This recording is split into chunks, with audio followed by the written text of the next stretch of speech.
Muito bom estar com vocês aqui. Toda vez que eu venho aqui na frente, você já sabe minha introdução, né? Não tem surpresa. Meu objetivo é compartilhar com vocês o que a gente tem estudado em Lucas. Hoje nós terminamos o 5º capítulo. São 24. Então, assim, tem tempo, tem uma jornada longa ainda. Se você não está conosco, venha, vale a pena. E espero que o que a gente vai conversar hoje te incentive a isso. E nesses 24 capítulos escritos por Lucas, endereçado para um leitor específico, mas que Deus tinha o propósito e fez chegar até nós, Lucas fala que o objetivo dele era que o seu leitor pudesse ter certeza das coisas que lhes foram ensinadas a respeito de Jesus. Então, hoje, a hora que a gente cantou esse último corinho, né? E depois vocês vão ver o porquê, mas eu vou só relembrar aqui a parte que a gente repete: Tu és a fonte da vida, és o dom de Deus, o Messias, o meu Salvador.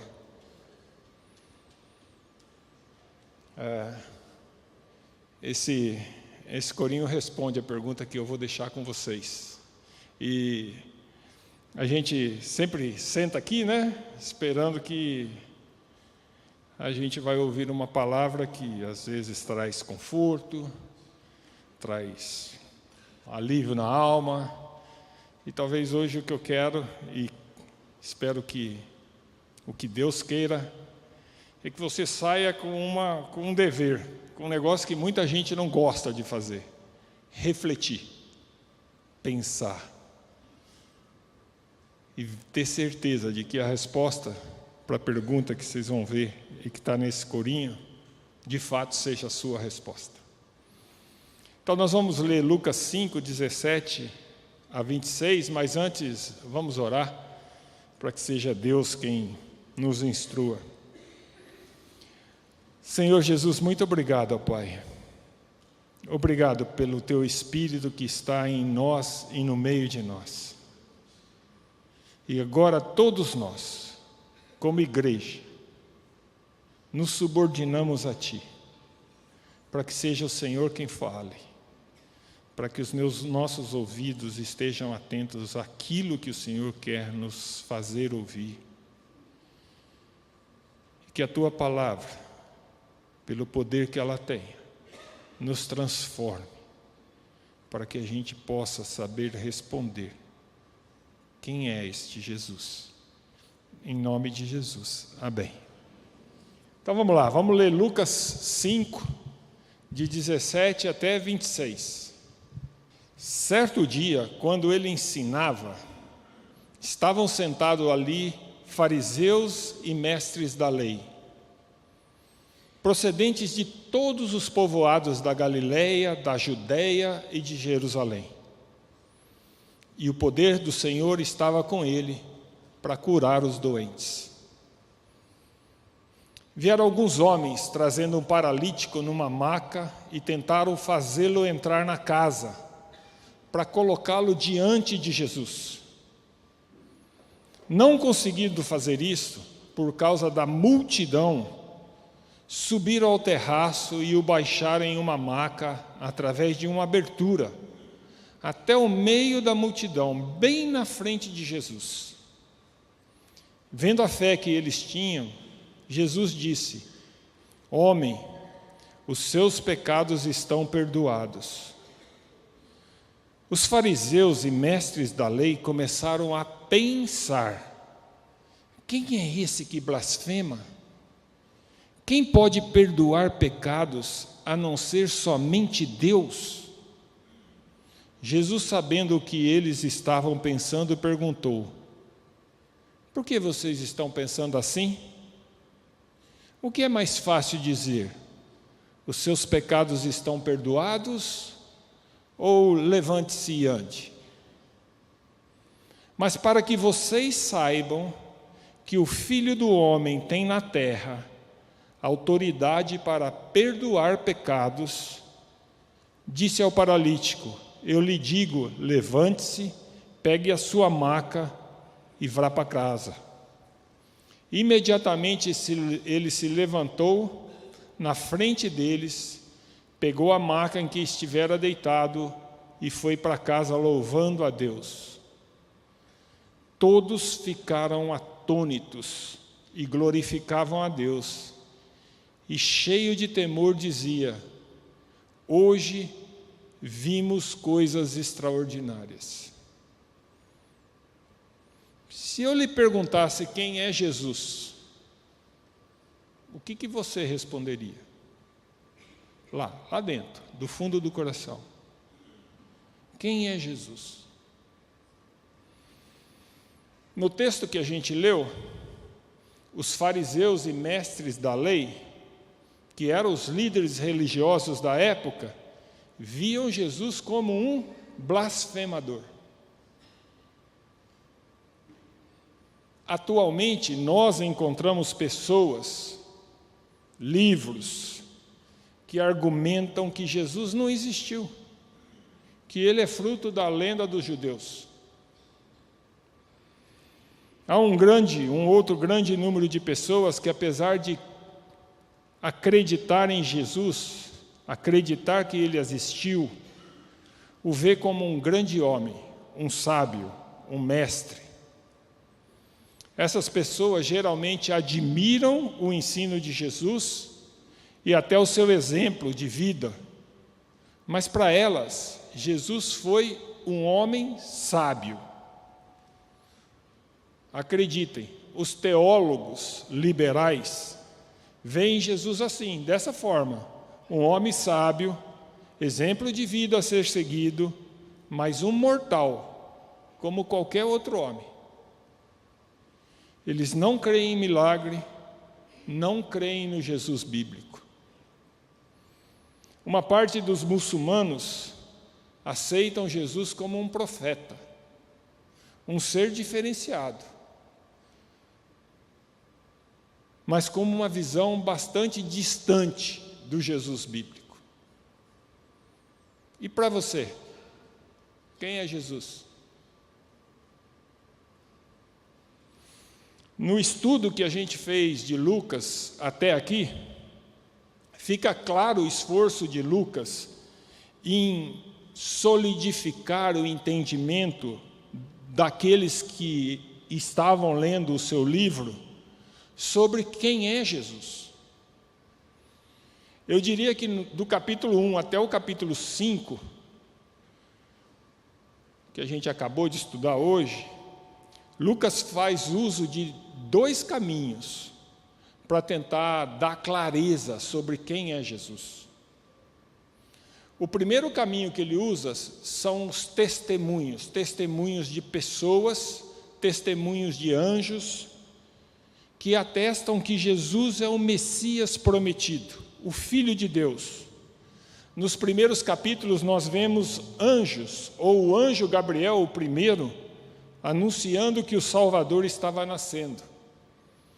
Vemos um exército de anjos testemunhando aos pastores que o Filho de Deus havia nascido. Vemos as testemunhas Simeão e Ana no templo, no momento da apresentação do bebê ainda, movidos pelo Espírito, confirmar que aquele bebê que estava sendo apresentado era o Cristo.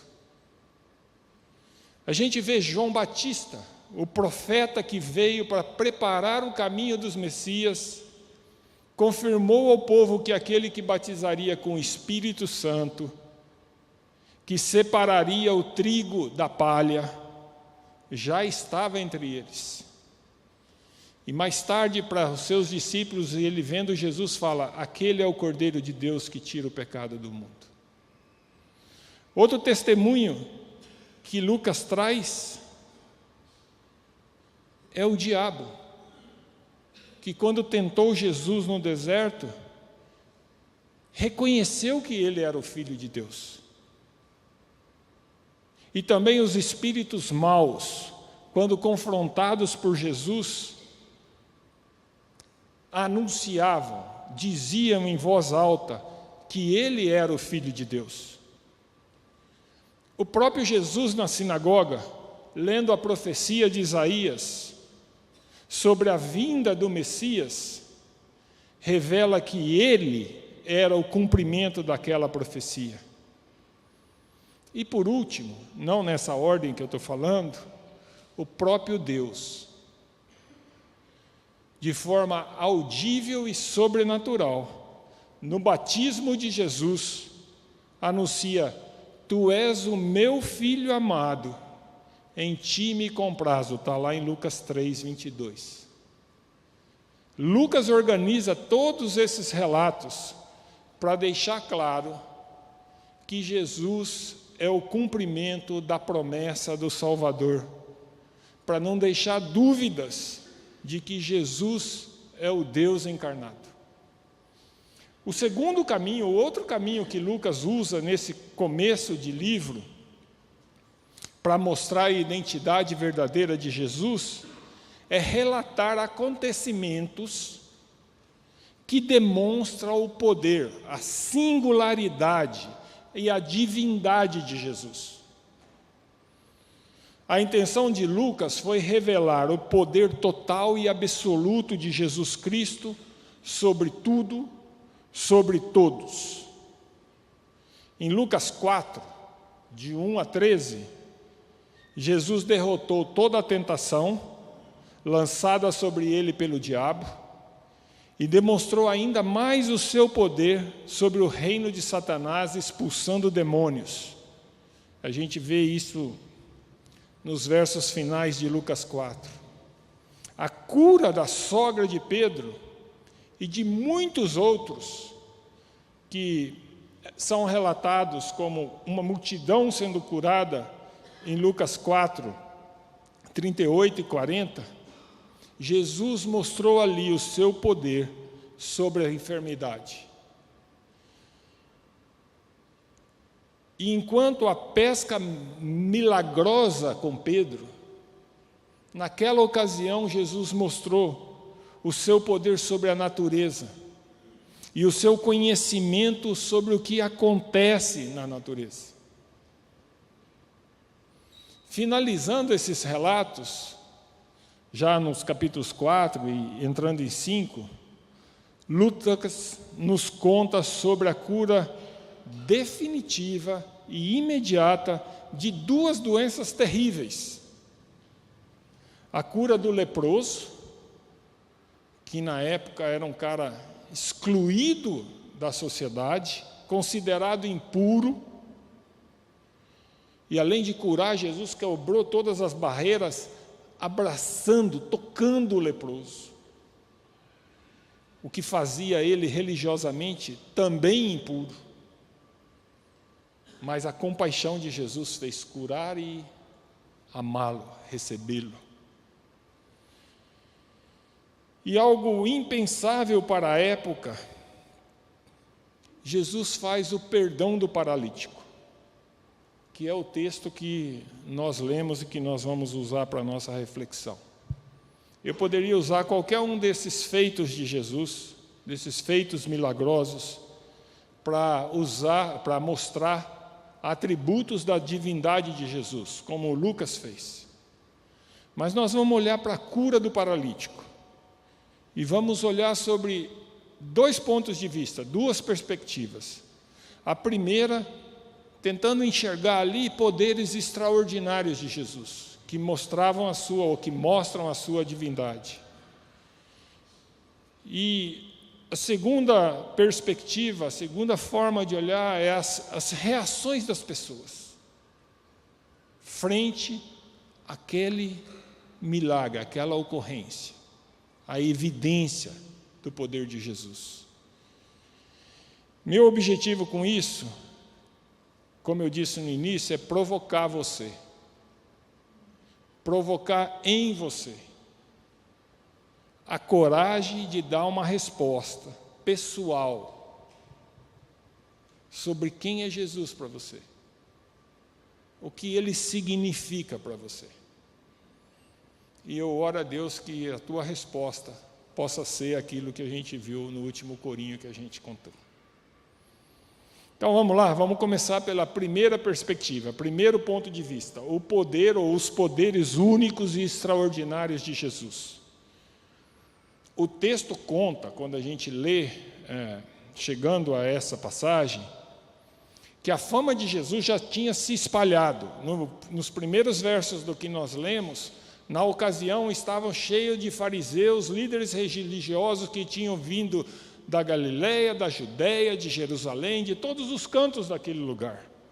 A fama de Jesus já estava conhecida pela multidão, e eles seguiam Jesus, buscando aprender mais do seu ensino e buscando a sua cura às enfermidades, aos doentes. Agora, nessa ocasião, Jesus está de volta a Cafarnaum, que é a cidade que ele acabou adotando durante o período dele de ministério. E ele está em uma casa, e o texto fala que era tanta gente querendo ouvi-lo, que não havia como entrar na casa. A fama de Jesus em curar os doentes já havia se feito tão grande, que um grupo de homens trouxeram um paralítico, acreditando que Jesus podia curá-lo. A condição do paralítico era muito ruim. Os seus colegas tinham que carregá-lo. Marcos diz que 4 daqueles homens o carregavam em uma maca, indicando que ele não era capaz de andar, nem de se mover. Mas eles logo enfrentaram o problema. Não conseguiam entrar dentro da casa, não conseguiam apresentar o doente a Jesus. Por quê? Porque uma multidão não deixava entrar. Tanto Lucas quanto Marcos e Mateus nos dizem que os amigos do paralítico subiram no terraço da casa. As casas daquela época, naquele lugar, eram casas que geralmente tinha laje, uma espécie de laje feito com barro, com varas, e era um terraço em cima. Então eles subiram para o terraço, bem em cima de onde estava Jesus, abriram um buraco no teto e baixaram a maca, colocando o doente na frente de Jesus. Lá está Jesus e o paralítico baixado à sua frente em uma maca, e pelo relato que a gente leu, pelo relato que a gente vê nos outros evangélicos, ninguém fala nada. O paralítico não diz o que espera de Jesus, os amigos do paralítico não contam a Jesus por que eles trouxeram e o que eles queriam que Jesus fizesse. O que acontece a partir de então nos permite identificar 3 atributos demonstrados por Jesus que eram admitidos apenas por Deus: o poder para perdoar os pecados, o poder sobre a doença física e o poder para conhecer a mente e o interior das pessoas. Você vai concordar comigo, e eu acho que é natural inferir que o objetivo do paralítico e dos seus amigos era que Jesus curasse a enfermidade dele. A incapacidade física do homem era evidente, não precisava ser dita. Por outro lado, estava clara a confiança que eles tinham de que, caso Jesus visse o paralítico, Jesus era capaz de curá-lo. Jesus chamou essa confiança de fé, vendo a fé que eles tinham, está no verso 20. Todos viram o esforço que eles fizeram para colocar o doente na frente de Jesus. Não deve ter sido um negócio simples, porque teve que fazer um buraco. Por mais fácil que aquela construção fosse para se demolir, tinha que fazer um buraco. E se desse trabalho para os que estavam acompanhando o paralítico, para o próprio paralítico, achar uma postura que ele conseguisse ser baixado sem cair.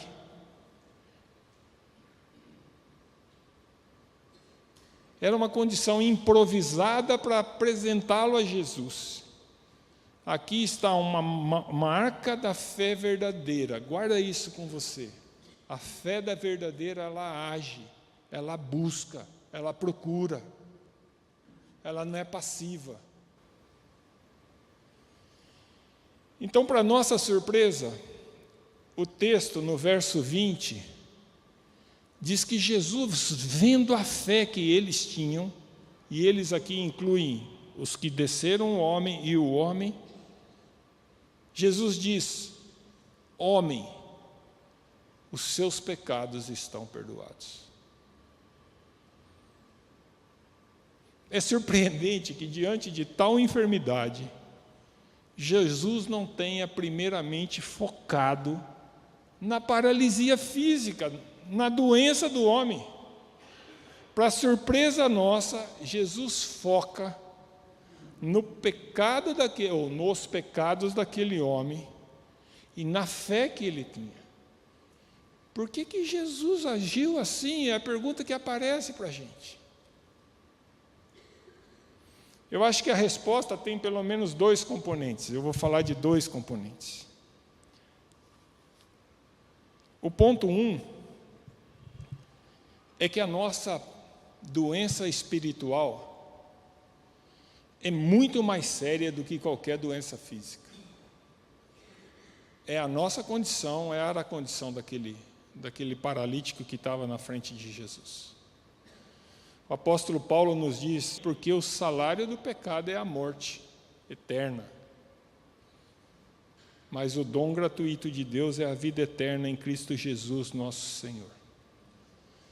A paralisia impedia o homem de se locomover, mas do pecado dele e o nosso nos separa de Deus, nos faz inimigos de Deus, é causa de morte eterna. Jesus sabia e nos alerta que a consequência do nosso pecado é muito mais séria do que qualquer enfermidade, por mais grave que possa ser a enfermidade. Você já pensou nisso? Jesus, vendo a fé daquele homem, perdoa os seus pecados e o declara justificado diante de Deus. Jesus estava deixando claro que o perdão dos nossos pecados é o ponto mais importante de todos. Isso me faz pensar quantas vezes a gente ora pedindo a Deus pela saúde física de uma pessoa que está doente, né? Geralmente é assim, que está doente. Mas, por outro lado, é muito menos frequente a gente orar pedindo misericórdia de Deus para aquele que precisa de ter o seu coração quebrantado, para buscar o perdão de Jesus, para ter a salvação eterna. Nós precisamos orar mais pelo perdido. Segundo ponto que Jesus responde porque Jesus foi primeiro no perdão dos pecados e não na cura, é que naquela época na Palestina, e por muito tempo, e muita gente ainda pensa assim, todo mundo pensava que a doença era consequência de um pecado. Aquele paralítico, a cabeça deles, era doente, porque havia algum pecado envolvido naquela história. Jesus nos ensina que, olhando para uma pessoa específica, Quando perguntam a Jesus quem tinha pecado para o cara ter ficado cego, Jesus fala, nem ele nem ninguém, era para que a glória de Deus pudesse ser mostrada. Então Jesus nos ensina que aquele pensamento não estava correto quando a gente olha para uma pessoa específica. Mas por outro lado, é verdade que a doença no mundo é consequência, em última instância, do pecado original. O mundo que nós vamos ter quando o planeta e a nossa vida for resgatada, corrigida eternamente por Deus, não tem mais doença. Então, para o público que estava ali, o público em geral, se o homem estava paralítico, era devido ao seu pecado ou algum pecado. E para ser curado da paralisia, seu pecado precisava ser perdoado. E vice-versa. Se sua enfermidade fosse curada, era porque o seu pecado foi perdoado. Eles também sabiam uma outra verdade. A capacidade de perdoar pecado é um atributo exclusivo de Deus. Eles estavam certos nessa parte da teologia deles, de que quem tem poder de perdoar pecados é Deus. Só Deus é capaz de perdoar nossos pecados. Essa é uma verdade bíblica. Só Deus tem poder de perdoar os pecados que nos levam à morte eterna, pois Ele é o ofendido e ao mesmo tempo o juiz e ao mesmo tempo o libertador. O Salmo 86, 5 afirma: Tu és bondoso e perdoador. Ser perdoador é marca de Deus.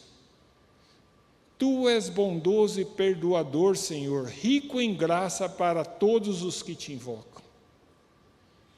Então, na sequência, Jesus, sendo capaz de conhecer os pensamentos incrédulos de um grupo de fariseus e mestres da lei que estavam ali, sem que eles tivessem falado qualquer coisa, confronta a sua incredulidade e ordena ao paralítico que levante, pegue sua maca e vá para casa. Se você olhar no verso 24, está escrito lá assim: mas para que vocês saibam que o Filho do Homem tem na terra autoridade para perdoar pecados, disse ao paralítico: eu lhe digo, levante-se, pegue a sua maca e vá para casa. Jesus verbaliza a ordem de cura para que os incrédulos saibam que Ele tem poder e autoridade para perdoar pecados. Jesus é o único com o poder de perdoar os pecados do paralítico, os meus pecados e os seus pecados. Porque Ele é o Cordeiro de Deus que tira o pecado do mundo. Então, nessa passagem estão evidenciados três atributos, três características de Deus presentes em Jesus, exclusivo de Deus presentes em Jesus. Primeiro, o poder de conhecer a mente e o interior das pessoas. Esse poder foi demonstrado quando Jesus foi capaz de saber o que os fariseus e mestres da lei estavam pensando. Eles estavam ali para avaliar Jesus. Eles estavam em suas mentes acusando Jesus de ser blasfemo por tentar se passar por Deus ao perdoar o paralítico. Também essa mesma capacidade de conhecer o interior da pessoa é demonstrado quando Jesus reconhece e aprova a fé do paralítico e dos homens que carregaram ele. segundo atributo que a gente vê na passagem é o poder sobre a doença física. Jesus havia demonstrado isso com o leproso, que é o texto que vem antes, com a sogra de Pedro, com muitas outras curas, e agora ele cura também o paralítico. E nota uma coisa, ele cura de modo completo e de modo instantâneo. Não é uma promessa, você vai para casa que daqui 5 dias você vai começar a sentir melhor. Não é. Pum. Não é uma cura física prometida para depois. Não, a cura é completa e imediata. O terceiro poder é o poder de perdoar os pecados. Jesus atinge o ápice da demonstração da sua identidade ao perdoar os pecados e demonstrar com a cura que os pecados do paralítico estavam perdoados. Esses 3 atributos de perdoar, de curar as enfermidades e de ser onisciente, conhecendo o nosso interior, evidenciam a divindade de Jesus. Mostram que Ele é de fato o Cristo, o Filho de Deus, Deus encarnado no meio dos homens. Como nós cantamos, a fonte da vida, é os dons de Deus, o Messias, o meu Salvador. Bom, pelo que a gente tinha proposto, resta agora a segunda parte. Qual foram as reações? E aí, quando viram aquilo? Aqueles que estavam ali perceberam e viram e viveram isso, como foi a reação? Além de Jesus, eu acho que dá para a gente olhar aqui 3 grupos de pessoas, ou indivíduos, e cada um deles teve uma reação. Reação diferente frente ao acontecido, quanto à forma de ver Jesus também. E eu acho que cada um desses 3 tipos de indivíduo representa muito bem as reações que temos visto hoje, ao longo da história, em relação a Jesus. Vamos lá, o primeiro indivíduo, o primeiro grupo representado, mas na verdade é de um, é o próprio paralítico, que teve os seus pecados perdoados e foi curado. O verso 25 nos diz que ele foi para casa louvando a Deus. Imediatamente ele se levantou na frente deles, pegou a maca em que estivera deitado e foi para casa louvando a Deus. O fato de Jesus ter aprovado a sua fé nos permite inferir que o louvor do homem curado é sinal de que ele sabia que havia encontrado Deus. A melhor parte do que lhe havia ocorrido não podia ser visto, podia apenas ser sentido por ele, como resultado da fé dele. Mais do que curado das enfermidades físicas, ele está curado espiritualmente. Seus pecados haviam sido perdoados. Ele sabia que havia encontrado Deus, e isso tudo o fez louvar. A reação do ex-paralítico representa a reação daqueles que foram perdoados por Jesus. Eles sabem da grandeza imensurável da graça que receberam por meio de Jesus. E eles louvam e glorificam a Jesus. Essas pessoas experimentaram o perdão completo e sabem que Jesus Cristo é Deus. Fazem dele o seu Salvador e o seu Senhor. O segundo grupo ou tipo de pessoas e a reação deste segundo grupo está representada pelos fariseus e líderes religiosos. Eles não queriam conhecer Jesus. Eles nem queriam verificar as atitudes e atributos de Jesus frente à Escritura que eles conheciam tão bem. Eles já tinham o seu veredito. Sabemos pelas atitudes posteriores que os fariseus e líderes religiosos saíram dali furiosos, procurando formas de pegar Jesus e matá-lo. Eles estavam realmente cegos, e a sua religiosidade ou a sua autossuficiência não permitiam fazer ver quem era Jesus. A reação dos fariseus e líderes religiosos representa muito bem a reação de muitas pessoas na atualidade. Elas se sentem autossuficientes. O seu humanismo ou seus preconceitos impedem de fazer uma avaliação verdadeira.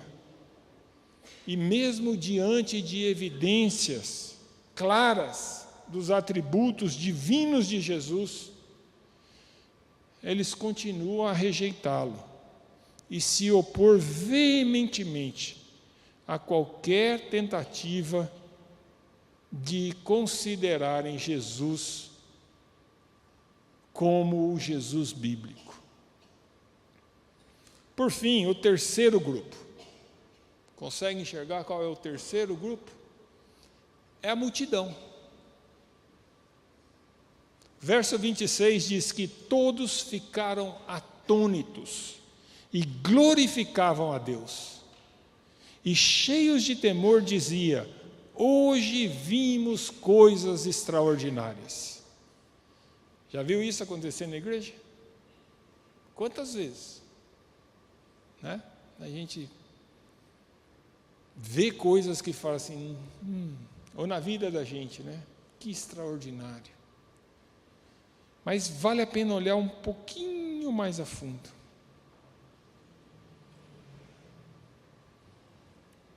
Esse temor que aparece aqui é aquele que causa respeito e reverência até. Então eles estavam cheios de temor. Por isso eles glorificavam a Deus pelo que eles tinham visto. Eles estavam maravilhados. Mas notem, eles não tinham clareza ainda sobre o que estava acontecendo. A gente pode saber disso quando a gente olha o mesmo texto em Marcos. Vai aparecer no telão, está aí no telão, ó, lê comigo, Mateus 9 e 8. Vendo isso, a multidão ficou cheia de temor e glorificou a Deus, que dera tal autoridade a quem? Aos homens. Eles ainda viam Jesus como homem. Eles entendiam estar diante de um paradoxo. Como um homem poderia estar manifestando poderes exclusivos de Deus? Entre a multidão maravilhada e ainda sem conclusão fundamentada, alguns iriam conhecer verdadeiramente a Jesus. Como foi Pedro, quando ele diz: para quem iremos? Muitos daqueles que faziam parte da multidão, todavia, irão se afastar quando entenderem o que Jesus espera de quem o aceita. Como a multidão que é contada lá em João 6, quando Jesus fala o que espera daqueles que são seus discípulos, todos os abandonam. E é aí que Jesus pergunta para os discípulos dele, para os apóstolos: vocês também não querem ir? Porque todos já tinham ido embora. A multidão que acompanhava Jesus foi embora. É a mesma multidão que aqui estava maravilhada e glorificando a Deus. No meio dessa multidão, há aqueles que recebem Jesus em Jerusalém, clamando: Hosana, Hosana. E na próxima sexta-feira, preferem Barrabás.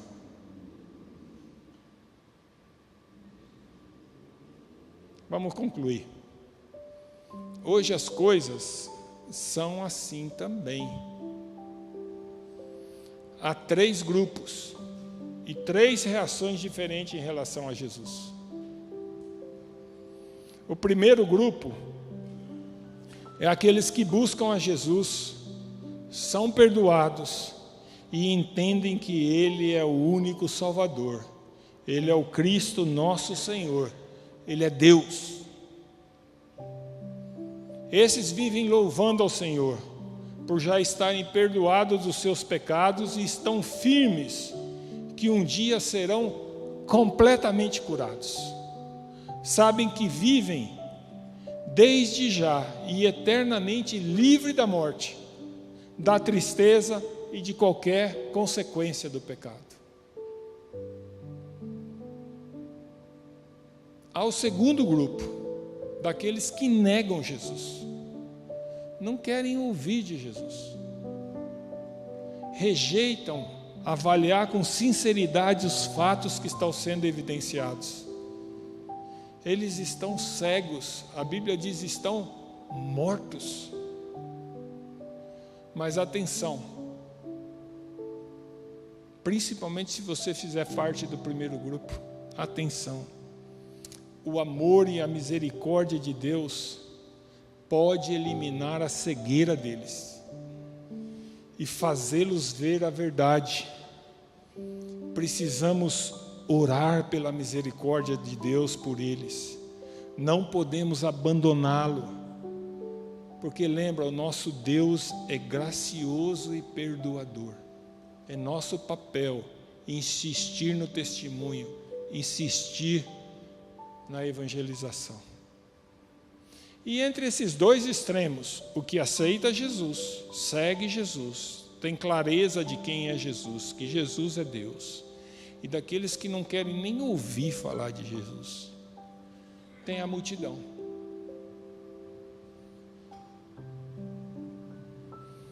Aqueles que são impactados pelo que ouvem e às vezes pelo que veem. Eles admiram Jesus, mas ainda não têm clareza de quem Ele é.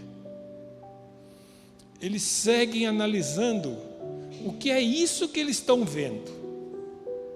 Quem é esse Jesus? Em quem há algo extraordinário. Quem é Ele?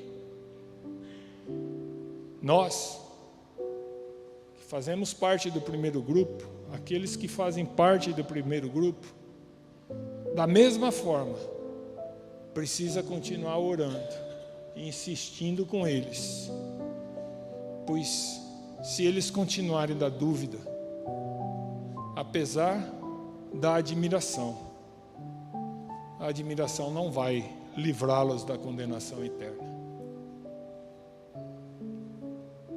Onde é que você está? A qual grupo você pertence? Se você está no primeiro grupo, dos que conhecem verdadeiramente a Jesus e fez dele de seu Salvador, lembre-se que Jesus deu a você a responsabilidade de testemunhar sobre ele aos outros 2 grupos, através da sua vida e do compartilhamento do Evangelho. Se você se vê no grupo 2, que rejeita Jesus como Salvador divino,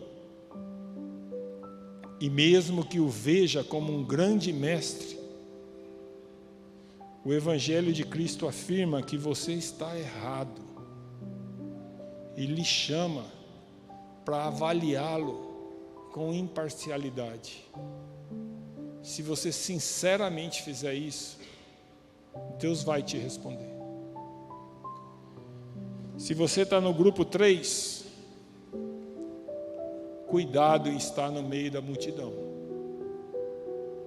Ela é volúvel. Aquela mesma multidão que aparece mais tarde na vida de Cristo, em um dia gloriando a Jesus como Rei, como eu disse, logo depois, na sexta-feira, aparece gritando por seu sangue. Então seja sincero com Deus e peça para Jesus se apresentar a você. Ore, estude com profundidade o que está na Bíblia. O que está na Bíblia tem poder para revelar Jesus a você, para que você possa ter certeza da identidade verdadeira do Jesus bíblico. Eu não sei onde é que você está, nem onde você quer estar, mas Ele sabe.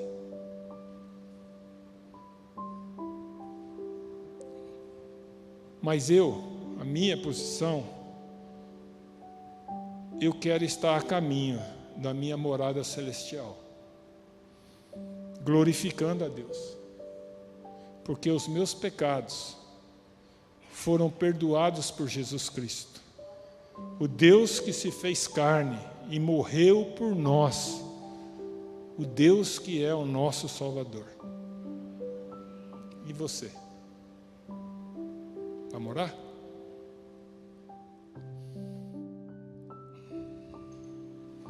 Senhor Jesus, como é bom saber que Tu és um Deus perdoador,